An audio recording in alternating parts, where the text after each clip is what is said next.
வணக்கம். இன்றைய முக்கிய செய்திகள். புதுச்சேரி அரசின் மீன்வளம் மற்றும் மீனவர் நலத்துறை சார்பில் இன்று 20ஆம் ஆண்டு சுனாமி நினைவு நாள் கடற்கரை சாலையில் உள்ள காந்தி சிலை பின்புறம் உள்ள கடற்கரை பகுதியில் அனுசரிக்கப்பட்டது. சுனாமி நினைவு நாளை ஒட்டி அரசு சார்பில் துணைநிலை ஆளுநர் கைலாஸ்நாதன், முதலமைச்சர் ரங்கசாமி, சபாநாயகர் செல்வம், அமைச்சர்கள் நமச்சிவாயம், லட்சுமி நாராயணன், ஜெயக்குமார், சாய் சரவணகுமார் மற்றும் சட்டமன்ற உறுப்பினர்கள் கடலில் பால் ஊற்றியும் மலர்களை தூவியும் உயிரிழந்தவர்களுக்கு அஞ்சலி செலுத்தினர்.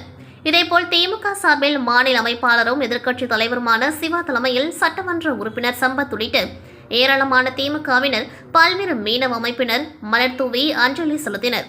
மேலும் சுனாமி நினைவு நாளை ஒட்டி உயிரிழந்தவர்களுக்கு புதுச்சேரியில் உள்ள பல்வேறு மீனவ கிராமங்களிலும் மீனவர்கள் அஞ்சலி செலுத்தினர்.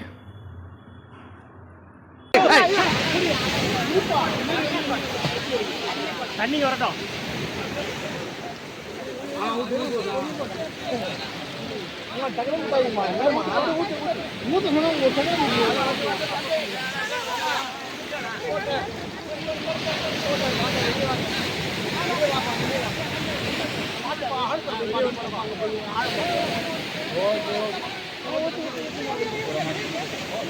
வீர வணக்கம், வீர வணக்கம், வீர வணக்கம், வீர வணக்கம், வீர வணக்கம், வீர வணக்கம், வீர வணக்கம், வீர வணக்கம். ஆழில் பேர் அலையாலே, ஆழில் பேர் அலையாலே, ஆழில் பேர் அலையாலே, ஆழில் பேர் அலையாலே. லட்சம் லட்சம் மக்களை, லட்சம் லட்சம் மக்களை, லட்சம் லட்சம் மக்களை காவு வாங்கிய கடல் அன்னைக்கு, காவு வாங்கிய கடல் அன்னைக்கு, காவு வாங்கிய. புதுச்சேரி மாநிலம் காரைக்காலில் 20ஆம் ஆண்டு சுனாமி நினைவு தினம் கடலோர கிராமங்களில் அஞ்சலி செலுத்தப்பட்டது. 188 பேர் பலியான பட்டினச்சேரி மீனவ கிராமத்தில் 1000க்கும் மேற்பட்டோர் அமைதி ஊர்வலத்தில் பங்கேற்று அஞ்சலி செலுத்தினர். இதில் காரைக்கால் மாவட்ட ஆட்சியர் மணிகண்டன், திருப்பட்டினம் சட்டமன்ற உறுப்பினர் நாகதியாகராஜன் உள்ளிட்டோர் கலந்து கொண்டு அஞ்சலி செலுத்தினர். தொடர்ந்து கடலில் பாலை ஊற்றி சுனாமியில் உயிரிழந்தவர்களின் ஆன்மா சாந்தியடைய பிரார்த்தனை செய்தனர். மேலும் குழந்தைகளை பறிகொடுத்த தாய்மார்கள் அடக்கம் செய்த இடுகாட்டில் அமர்ந்து ஒப்பாரி வைத்து அஞ்சலி செலுத்தினர். தமிழ்நாடு மாநிலத்தில் சேலம் மாவட்டத்தில் தேசிய அளவில் நடைபெறும் 10th ஜூனியர் மற்றும் சப் ஜூனியர் மினி கோல்ஃப் விளையாட்டுப் போட்டி வரும் 28 முதல் ஜனவரி 2ஆம் தேதி வரை நடைபெறும். இப்போட்டியில் புதுச்சேரியிலிருந்து 36 விளையாட்டு வீரர் வீராங்கனைகள் கலந்து கொண்டு விளையாட உள்ளனர். இவர்களை பாண்டிச்சேரி மினி கோல்ஃப் அசோசியேஷன் தலைவர் ஜான் அம்ரோஸ் மற்றும் செயலாளர் எழில்ராஜன் ஆகியோர் விளையாட்டுத்துறை அமைச்சர் நமச்சிவாயத்தை அவரது இல்லத்தில் சந்தித்து சால்வை அணிவித்து வாழ்த்து பெற்றனர். இவர்களை விளையாட்டுத்துறை அமைச்சர் பொன்னாடை போர்த்தி வாழ்த்தி வழி அனுப்பி வைத்தார். இந்நிகழ்ச்சியில் விளையாட்டு வீரர்கள் வீராங்கனைகள் திரளாக கலந்து கொண்டார்கள்.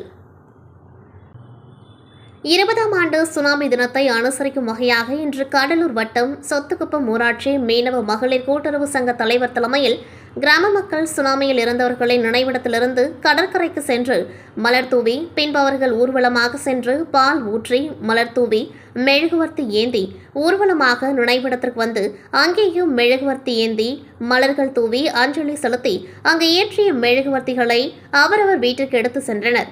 நிகழ்ச்சியின் இறுதியில் தங்களது கோரிக்கைகளை தமிழக அரசுக்கு எடுத்துரைத்தனர்.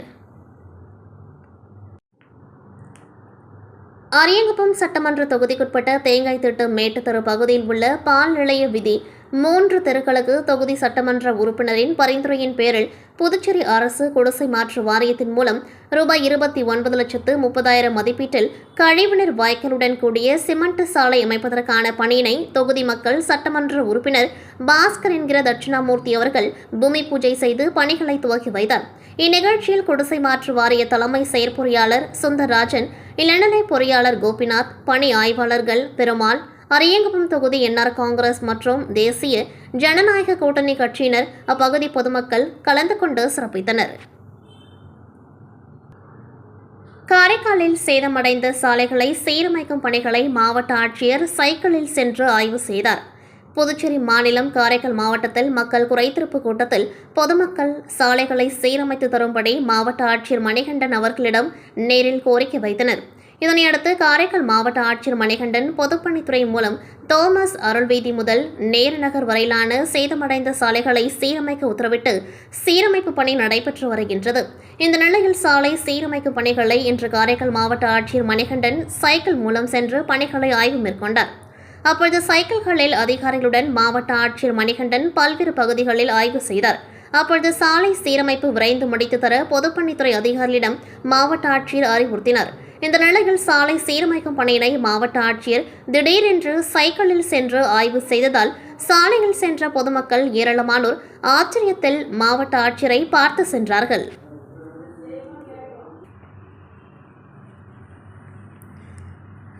புதுச்சேரி ராஜ்பவன் தொகுதிக்குட்பட்ட வைத்திக்குப்பம் பகுதிகளில் சட்டமன்ற உறுப்பினர் வி. பி. ராமலிங்கம் தலைமையில் சுனாமியால் உயிரிழந்தவர்களுக்கு அஞ்சலி செலுத்தும் நிகழ்ச்சி நடைபெற்றது. கடந்த 2004ஆம் ஆண்டு டிசம்பர் 26ஆம் தேதி சுனாமி ஏற்பட்டது. இந்தியாவில் தமிழகம், புதுச்சேரி, ஆந்திரம், கேரளம் உள்ளிட்ட மாநிலங்களில் சுனாமி பேரலையில் கடும் பாதிப்பு ஏற்பட்டது. இதில் புதுச்சேரியில் மட்டும் 100க்கும் மேற்பட்டோர் பலியானார்கள். 1000க்கும் மேற்பட்டோர் தங்கள் வீடுகளையும் உடைமைகளையும் இழந்தனர். இதனைத் தொடர்ந்து ஆண்டுதோறும் டிசம்பர் மாதம் 26ஆம் தேதி சுனாமி நினைவு தினம் கடைபிடிக்கப்பட்டு வருகின்றது. அன்றைய தினம் சுனாமியால் இறந்தவர்களுக்கு புதுச்சேரி கடற்கரையில் அஞ்சலி செலுத்தப்பட்டு வருகின்றது. இந்நிலையில் 20ஆம் ஆண்டு சுனாமி நினைவு தினம் இன்று புதுச்சேரி ராஜ்பவன் தொகுதிக்குட்பட்ட வைத்திக்குப்பம் பகுதிகளில் சுனாமியால் உயிரிழந்தவர்களுக்கு அஞ்சலி செலுத்தும் நிகழ்ச்சி நடைபெற்றது. இதில் சட்டமன்ற உறுப்பினர் வி. பி. ராமலிங்கம் தலைமை தாங்கி சுனாமியால் உயிரிழந்தவர்களுக்கு மெழுகுவர்த்தி ஏற்றியும் மலர் தூவியும் கடலில் பால் ஊற்றியும் சுனாமி நினைவு சின்னத்திற்கு மலர் தூவியும் அஞ்சலி செலுத்தினர். இந்த நிகழ்ச்சிக்கு புதுச்சேரி ராஜ்பவன் தொகுதி பாஜக தலைவர் நாகராஜன் முன்னிலை வகித்தார். மேலும் இந்த நிகழ்ச்சிகள் ராஜ்பவன் தொகுதியைச் சேர்ந்த பாஜக நிர்வாகிகள் மற்றும் வைத்திக்குப்பம் பகுதியைச் சேர்ந்த மீனவ பஞ்சாயத்தை சேர்ந்த நிர்வாகிகள் பலர் கலந்து கொண்டார்கள். புதுச்சேரியில் பாஜக சார்பில் முதல் முறையாக போட்டியிட்டு வெற்றி பெற்றவர் கிருஷ்ணமூர்த்தி. இவர் கடந்த சில வருடங்களுக்கு முன் மரணமடைந்த நிலையில் இவரது குடும்பத்தினர் தற்பொழுது முதலியார்பேட்டை தொகுதிக்குட்பட்ட ஜோதி நகரில் வசித்து வருகின்றனர். இந்நிலையில் முன்னாள் எம்எல்ஏ கிருஷ்ணமூர்த்தி மனைவி மல்லிகாவிற்கும் அவரது பக்கத்து வீட்டாருக்கும் சண்டை ஏற்பட்டுள்ளது. இதில் முன்னாள் எம்எல்ஏவின் மனைவி மற்றும் மகள், மருமகன் உள்ளிட்டோரை தகாத வார்த்தையால் திட்டி தாக்கியுள்ளனர். இதுகுறித்து முதலியார்பேட்டை காவல் நிலையத்தில் புகார் அளித்தும் காவல்துறையினர் 4 மணி நேரத்திற்கு மேலாக புகார் குறித்து எவ்வித நடவடிக்கையும் எடுக்காமல் எதிர்த்தரப்பினருக்கு ஆதரவாக செயல்பட்டதாக கூறி பாஜக நியமன எம்எல்ஏ அசோக் பாபு தனது ஆதரவாளர்களுடன் முதலியார்பேட்டை காவல் நிலையம் எதிரே உள்ள புதுச்சேரி கடலூர் சாலையில் மறியலில் ஈடுபட்டார். இதன் காரணமாக பெரிதும் போக்குவரத்து பாதிக்கப்பட்டதால் காவல்துறையினர் சாலை மறியலில் ஈடுபட்ட நியமன எம்எல்ஏ அசோக் பாபு உள்ளிட்ட பாஜகவினரிடம் பேச்சுவார்த்தையில் ஈடுபட்டனர். ஆனால் குற்றவாளிகளை கைது செய்யும் வரை மறியலை கைவிடப் போவதில்லை என திட்டவட்டமாக தெரிவித்தனர். இந்நிலையில் இதில் திமுக முதலியார்பேட்டை தொகுதி சட்டமன்ற உறுப்பினர் சம்பத் எம்எல்ஏவின் தந்தை தாக்குதலில் ஈடுபட்டது தெரியவந்ததை அடுத்து சாலை மறியலில் ஈடுபட்ட பாஜகவினர் காவல்துறையினரிடம் வாக்குவாதத்தில் ஈடுபட்டனர்.